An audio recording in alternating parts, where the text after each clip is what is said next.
రాష్ట్ర ప్రజలందరికీ చెప్పనవసరం లేదు, అందరూ కూడా చూస్తున్నారు. అందులో ఇక్కడ ఉన్నటువంటి మేము కూడా ఎక్స్ మినిస్టర్స్ గా పనిచేశాము. మరి జోగి రమేష్ అన్న ఇంటి మీద ఏ విధంగా పెట్రోల్ బాంబులేసి దాడి చేశారు, జైలుకు పంపించారు. మా ఎమ్మెల్సీ రమేష్ యాదవ్ గారిని ఏ విధంగా కర్రలతో కొట్టి దాడి చేశారు. అలాగే కార్మూర్ నాగేశ్వరరావు గారిని కావచ్చు, వారి కొడుకును కావచ్చు ఏ విధంగా ఇబ్బంది పెడుతున్నారో, ఏ విధంగా ఈ రోజున వారి కొడుకును కావచ్చు జైలు పాలు చేశారో మనం చూస్తా ఉన్నాము. అలాగే శ్రీధర్ అప్పలరాజు గారిని, వారిని కూడా ఏ విధంగా అరెస్ట్ చేసి ఏ విధంగా ఇబ్బందులు పెడుతున్నారో మనం చూస్తా ఉన్నాము. అలాగే మొన్న గుంటూరులో చూసాము, సామాన్యులకు కూడా రక్షణ లేదు అని చెప్పడానికి మొన్న గుంటూరు మహిళ ఇన్సిడెంట్ ఒక పెద్ద ఐ ఓపెనింగ్ ఇన్సిడెంట్. మామూలు ఇవ్వలేదని చెప్పేసి ఒక బీసీ వడ్డర మహిళని మరి రోడ్డు మీద వివస్త్రణకు గురి చేసి ఏ విధంగా ఇబ్బంది పెడుతున్నారో మనం చూస్తున్నాము. అలాగా నా మీద కూడా 10 కేసులు పెట్టి ఎన్ని విధాలుగా ఇబ్బందులు పెడుతున్నారో మీ అందరికీ కూడా తెలుసు.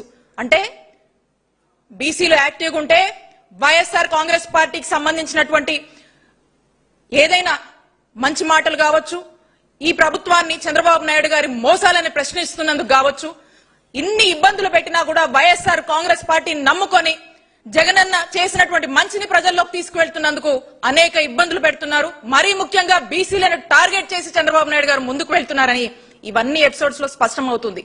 కాబట్టి ఇదే కాదు, మమ్మల్ని ఎన్ని ఇబ్బందులు పెట్టినా మేము నిలబడతాం. మా పార్టీ ఉద్దేశం ఒకటే, ప్రజలకు మంచి చేయాలి, ప్రజలకు మేలు చేయాలి.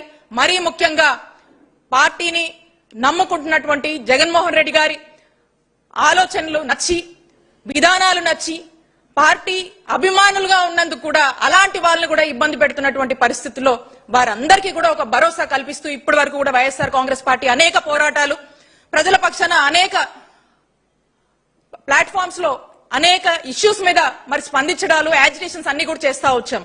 కాబట్టి ఇప్పుడు స్పెసిఫిక్ గా బీసీలకు సంబంధించినటువంటి సమస్యలు, బీసీలకు జరుగుతున్నటువంటి అన్యాయాలు, బీసీలకు మీరు ఇచ్చినటువంటి హామీల మీద నిలబడట్లేదు చంద్రబాబు నాయుడు గారు అనేటువంటి అంశాలు, పైగా బీసీలకు ఏం చేస్తే బాగుంటుంది, బీసీలకు జగనన్న పాలనే బాగుంది, బీసీలకు మళ్ళా మంచి రోజులు రావాలంటే జగనన్న పాలనే రావాలి, జగనన్న పాలనే కావాలి అనేటువంటి ఒక మంచి అంశాలతో మరి కార్యాచరణ ఉండబోతుందని తెలియజేసుకుంటూ, ఈ కార్యాచరణని ఇంకా కూడా రాష్ట్ర వ్యాప్తంగా అన్ని చోట్ల కూడా ఇప్పుడు మొదలైంది.